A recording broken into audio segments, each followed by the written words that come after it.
अस्सलाम वालेकुम, कैसे हैं आप। मीटेक्स किचन में आप लोगों को खुश आमदीद। आज हम रेसिपी लेकर आए हैं आपके पास माश की दाल और चिकन। बहुत सी औरतें जो हैं वो माश की दाल जो है वो उन्हें पकाने में ज़रा दिक्कत होती है और वो नरम हो जाती है, लेकिन जिस तरीके से मैं आज आपको ये रेसिपी बताऊंगी इंशाल्लाह ताला आप सब बहनों को बहुत पसंद आएगी और खिली खिली हुई दाल माश की और चिकन की आपको मिलेगी। करते हैं शुरू अपनी रेसिपी। देखिए अब माश की दाल और चिकन कैसे तैयार होता है। और मेरी वीडियोस को आप लाइक कीजिए, शेयर कीजिए। आपका प्यार जो है वो मेरे लिए बहुत अहम है। आप प्यार करेंगे तो आपको नई नई रेसिपीज़ मिलेंगी। अब हम शुरू करते हैं कि चिकन की दाल और किस तरह उसकी रेसिपी बनती है। आप देखिए, सबसे पहले हमने ऐड किया है ऑयल। ऑयल हमने इसमें ज़रा थोड़ा सा ज़्यादा, हांडी से ज़्यादा इस्तेमाल करना है, क्योंकि इस दाल के ऊपर तरी आए तो दाल की जो खूबसूरती है वो बड़ी प्यारी लगती है। थोड़ा सा ऑयल गर्म होगा तो इसमें हम 3 से 4 जो है प्याज वो मैश किए हुए डाल देंगे। आप यकीन कीजिए 5 मिनट में ये दाल तैयार होने वाली है। बिस्मिल्लाह। 3 से 4 प्याज जो है वो हमने मैश करके घी में डाल दिए। अब जैसे ही ये प्याज थोड़ा सा सोते होगा तो हम इसमें मसाले ऐड कर देंगे। 2 से 3 मिनट लगेंगे इसको, थोड़ा सा इसका कच्चापन जो है वो दूर हो जाए। अब इसमें हमने 1 चम्मच लहसुन अदरक पेस्ट की पेस्ट डाल देनी है। उसको थोड़ा सा हम उसकी हींग को ख़त्म करने के लिए घी में थोड़ा सा फ्राई करेंगे 2 से 3 मिनट। ये देखिएगा आप, सुरख मिर्च, दादर मिर्च, हल्दी, ज़ीरा और गरम मसाला ये मैं ऐड करूँगी अब इसमें।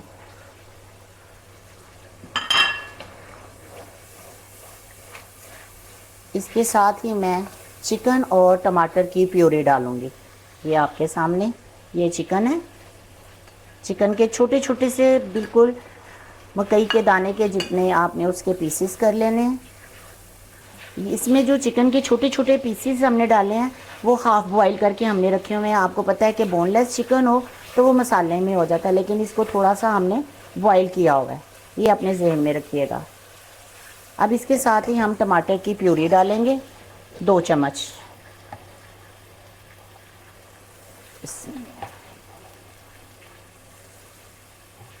2 से 3 चम्मच जो हैं वो आपने टमाटर की प्यूरी डाल ली। अब इसकी 5 से 6 मिनट भुनाई होगी ताकि ऑयल जो है वो सारा ऊपर आ जाए। जब हम मसाला भूनते हैं ना, तो जब तक मसाले के ऊपर घी ना आ जाए तो समझिएगा कि मसाले की भुनाई सही नहीं हुई। जैसे ही उसके ऊपर घी आ जाता है तो समझे कि उस मसाले की भुनाई अच्छी हो गई है। अब इसे 5 मिनट के लिए दम पे रख देंगे। अब 5 मिनट पूरे हो गए हैं हमें दम पे दिए हुए चिकन को, और हमारा ऑयल जो है वो ऊपर आ गया है। अब हम इसमें डालेंगे माश की दाल। और माश की दाल याद रखिएगा, 1 कनी हमने पहले उबाल के रखनी है। 1 कनी, जैसे चावलों की 1 कनी होती है ना, इसी तरह माश की दाल को भी हमने बॉईल करना है और 1 कनी रख के छोड़ के इसको हमने जहाँ छान में डाल के ये इस तरह हमने इसको रेडी कर लेना है। जब इस पोजीशन पे चिकन और गल जाएगा, मसाला हमारा भुन जाएगा, तो हम ये माश की दाल डाल के इसे 5 मिनट दम पे रखेंगे और हमारी माश की दाल और चिकन रेडी है। ये देखिए मसाला किस कदर अच्छा और ख़ूबसूरत तरीके से भुन चुका है। ऑयल सारा ऊपर आ गया है। यही पोजीशन होनी चाहिए कि ऑयल जो है वो सारा ऊपर आ जाए, तो इसकी भुनाई जो है ना वो अच्छी हो जाती है।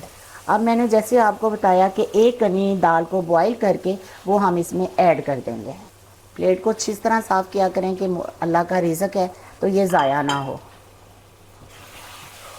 ये देखिए,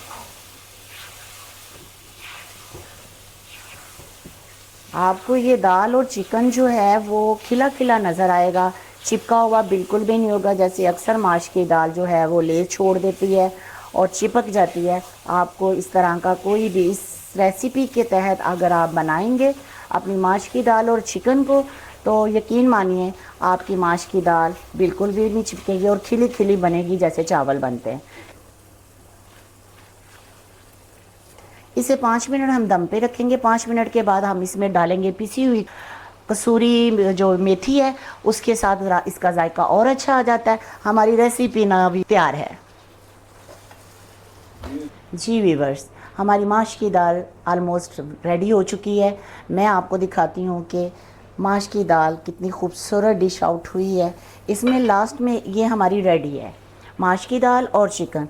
इसमें हमने अब सिर्फ कुटा हुआ मसाला और कसूरी मेथी को ऐड करना है। व्यूअर्स, ये हमारी माश की दाल और चिकन रेडी है। आप इसे बनाएं और खाएं। आपने माश की दाल तो बहुत दफ़ा बनाई होगी, लेकिन चिकन के साथ माश की दाल में अमानो एसिड ऐड हो जाता है, जो बच्चों के कद को बढ़ाने में बहुत आपको फ़ायदा पहुंचाएगा।